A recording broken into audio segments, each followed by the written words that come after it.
হরে কৃষ্ণ। নমস্কার বন্ধুরা, রাধারানীর রান্নাঘরে আপনাদের সবাইকে স্বাগত জানিয়ে আমি আবারও চলে আসলাম একটি নতুন রেসিপি। এই রেসিপিটা মায়াপুরের বিখ্যাত। আমি আপনাদেরকে আজকে বানিয়ে দেখাবো একদম নিরামিষ রেসিপি। রেসিপিটার নাম হলো সয়া চাপ। সয়া চাপটা বানানোর জন্য এখানে আমি কিছুটা সয়াবিন ভিজিয়ে রেখেছিলাম, আর এখানে সয়াবিনের বীজ ভিজিয়ে রেখে তারপরে জলটা ঝরিয়ে নিয়েছি। এগুলোকে এখন শিলনোড়ায় বেটে নেব। প্রথমে আমি সয়াবিনের বীজটা বেটে নেব। জল ছাড়া বাটতে হবে, একদম জল দেওয়া যাবে না।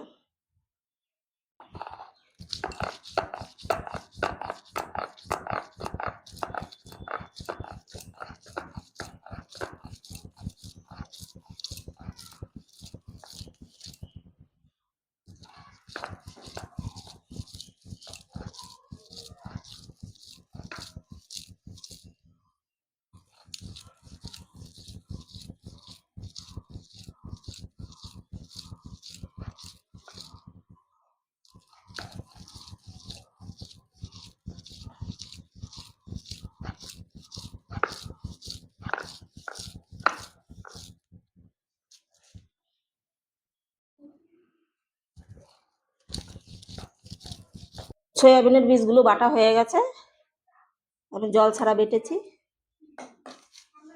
এখন বেটে নেব সয়াবিনগুলো এইভাবে জল চিপে বাটতে হবে।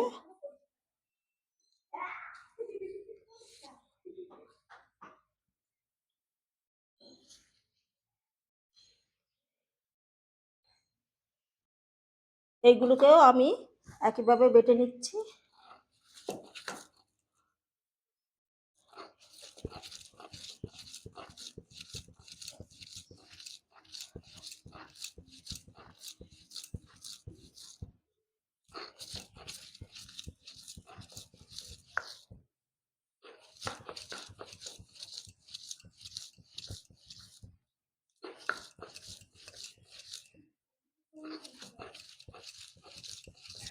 সবকিছু আমার বাটা হয়ে গেছে, এখন সয়া চাপটা বানিয়ে নেব।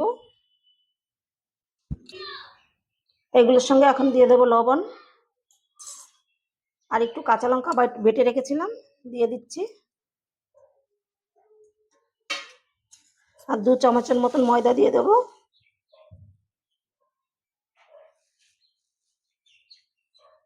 আর দেবো না, এখন মেখে নেব।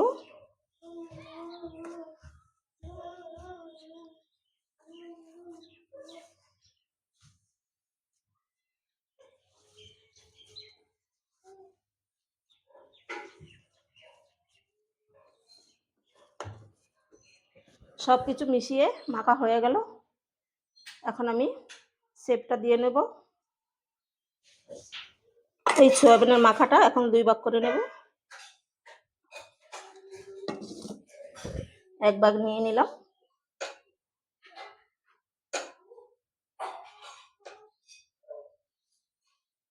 ময়দা দিয়ে বেলে নেব।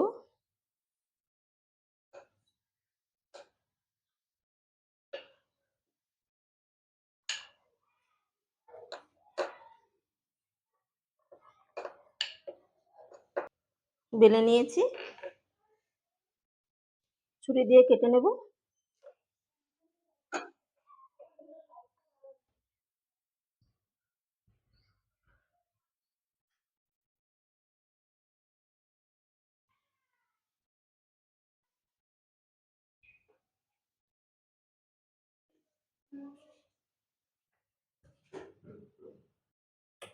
কেটে নিলাম। আর এখানে আমি বাঁশের চটা কেটে আইসক্রিমের কাঠির মতন বানিয়ে নিয়েছি। এখন এর মধ্যে জড়িয়ে নেব।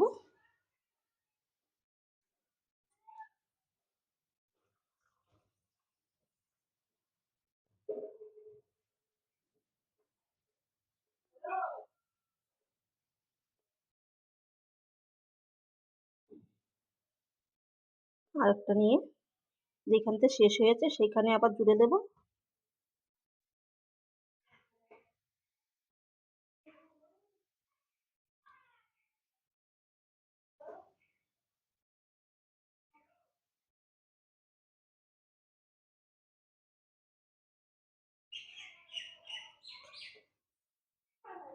এইভাবে করে জড়িয়ে নিতে হয়।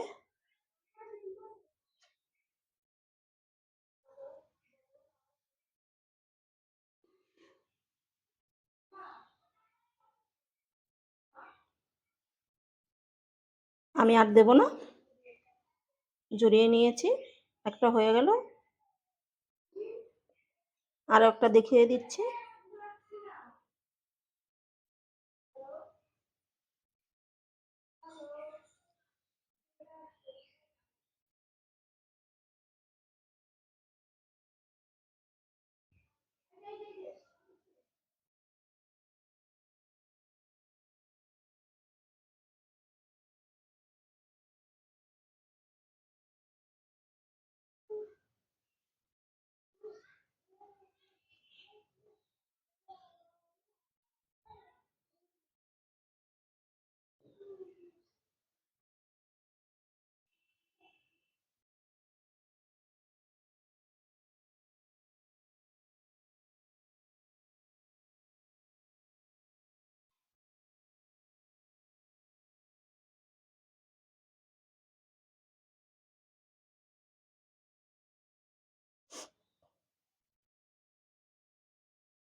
দুটো হয়ে গেল, আর একইভাবে সবগুলো বানিয়ে নিচ্ছি। সবগুলো আমার রেডি করা হয়ে গেছে, এখন সেদ্ধ করে নেব। এখানে একটা কড়াইতে জল বসিয়ে দিয়েছি, জলটা গরমও হয়ে গেছে। এখন বানিয়ে রাখা সয়া চাপগুলো দিয়ে দেব।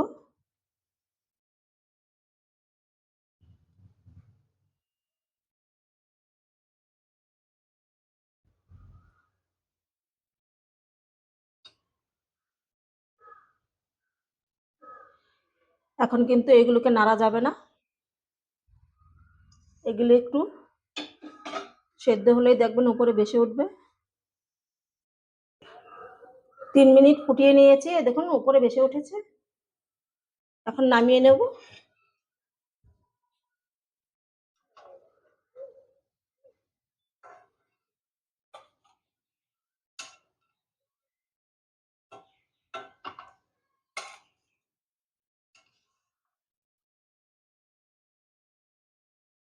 নামিয়ে ঠান্ডা করে নেব।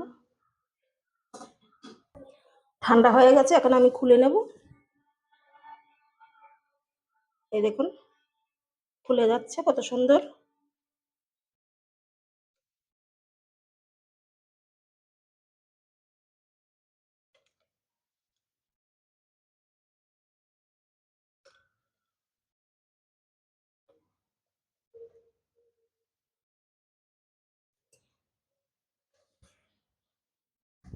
এখন আমি এগুলোকে টুকরো টুকরো করে কেটে নেব। একটাকে আমি 3 টুকরো করে নিলাম।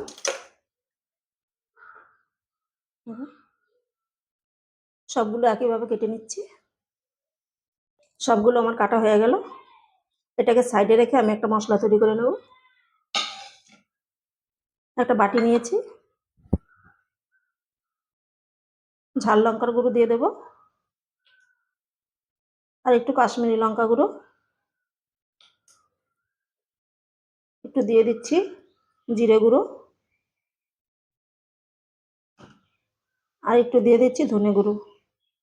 এইগুলো একটু জল দিয়ে গুলিয়ে রাখবো, তাহলে তরকারিটা খুব সুন্দর হবে। আর এই মশলাগুলো আমার সব বাড়িতেই করা, শুধু কাশ্মীরি লঙ্কার গুঁড়োটা কেনা।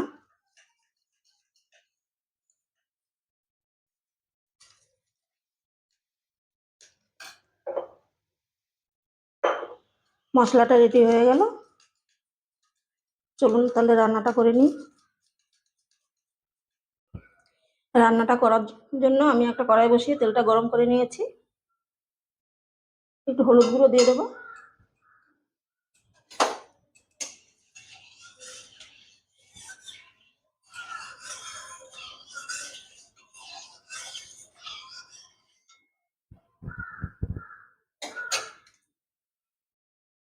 প্রথমে এইগুলো সয়া চপগুলো ভেজে নেব।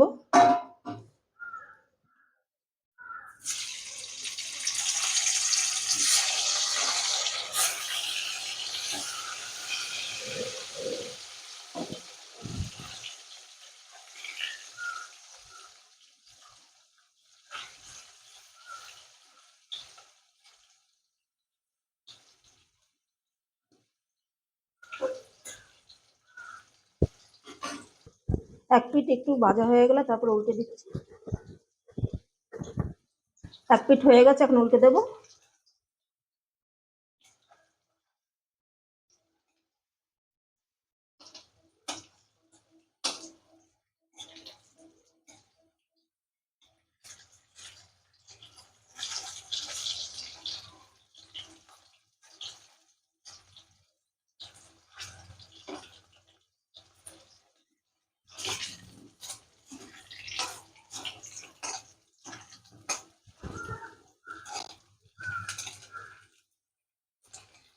ভাজা হয়ে গেছে, এখন নামিয়ে নেব।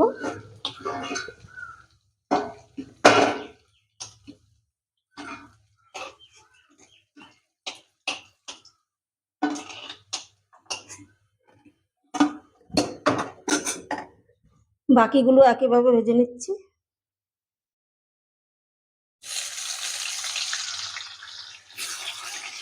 সবগুলো সয়া চপ আমার ভাজা হয়ে গেছে। এই তেলেই আমি রান্নাটা করে নেব।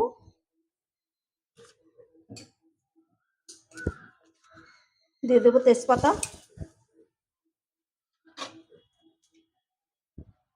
3টে এলাচ ফাটিয়ে নিয়েছি, দিয়ে দেবো।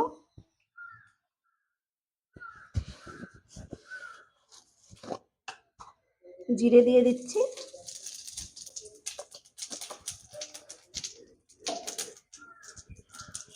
আর এখানে আমি একটা বড় সাইজের আলু বানিয়ে রেখেছিলাম, এখন এই তেলে দিয়ে একটু ভেজে নেব।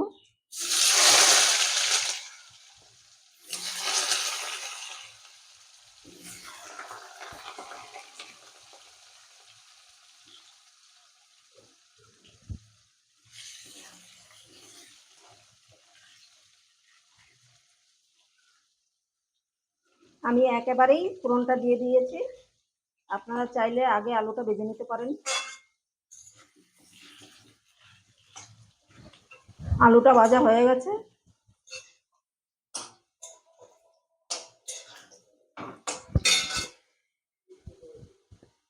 এখন এই যে এই মশলাটা দিয়ে দেবো।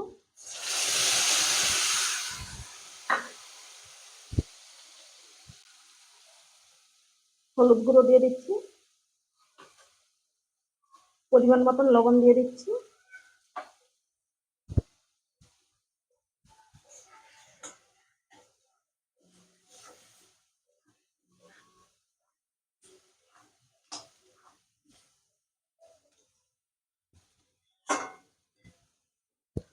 মশলাগুলোকে মেশানোর পরে হালকা জল দিয়ে ভালো করে একটু কষিয়ে নেব।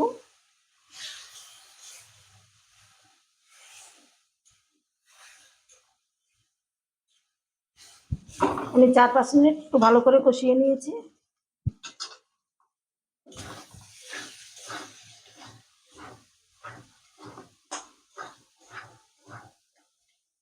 এখন এর মধ্যে দিয়ে দেবো গরম জল।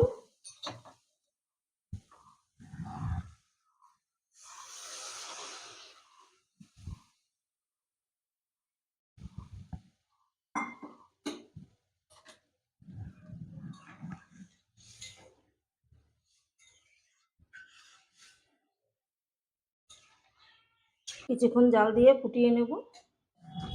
কিছুক্ষণ ফোটানোর পরে আমি ভেজে রাখা সয়া চাপগুলো দিয়ে দেবো।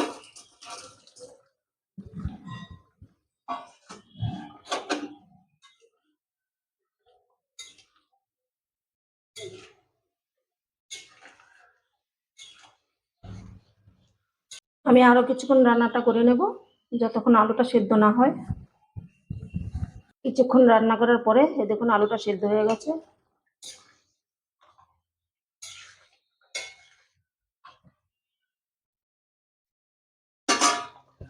এখন দিয়ে দেব গরম মশলা। গরম মশলা দিয়ে দিচ্ছি।